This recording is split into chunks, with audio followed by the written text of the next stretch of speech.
Aujourd'hui, on parle d'une révolution dans l'histoire du Paris Saint-Germain. Vous avez bien lu le titre, le PSG va claquer la porte du Parc des Princes et c'est officiel, le déclencheur sera donné en 2025. Alors, pourquoi cette décision et quels sont les projets pour l'avenir? On décrypte tout ça ensemble. Dès 2025, une page se tournera dans l'histoire du PSG. Nasser Al-Khelaifi, président du club, a confirmé qu'il ne bluffait plus, le PSG quittera bel et bien le Parc des Princes. À ses yeux, ce stade mythique, avec son architecture unique et son ambiance incroyable, n'est tout simplement plus à la hauteur des ambitions du club. Pour Nasser et son équipe, le Parc des Princes est devenu trop petit.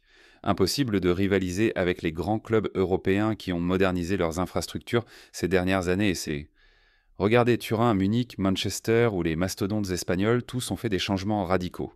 Pendant ce temps, le PSG reste bloqué dans un stade où les améliorations sont limitées par la réglementation et les décisions politiques. Et c'est là que le vrai problème se pose. Anne Hidalgo et le Conseil de Paris refusent de vendre le Parc des Princes au PSG. Pour eux, c'est un monument, un bien sacro-saint de la capitale, une situation qui complique sérieusement les plans du club.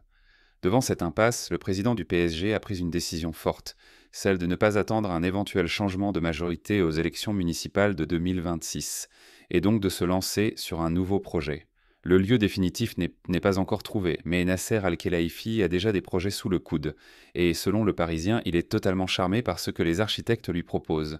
Il s'agit de stades de 50 000 à 90 000 places, dont la capacité peut parfois être modulable, avec surtout l'ambition énorme d'en faire un véritable lieu de destination pour les touristes et les supporters.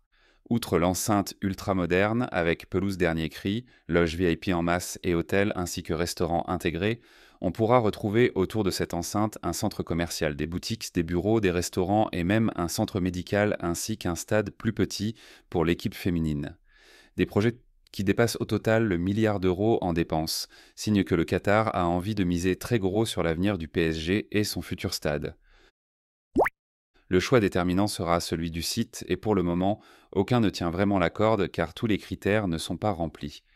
Mais selon le quotidien francilien, c'est dans cette année 2025 que les décisions principales seront prises, à savoir le lieu du futur stade et le projet choisi. Le grand chamboulement sera alors en marche, et même si ce projet peut mettre 5 à 7 ans à voir le jour, il sera alors inéluctablement parti pour une révolution au cœur même du PSG. Dites-nous ce que vous en pensez dans les commentaires. Est-ce une bonne décision de quitter le Parc des Princes?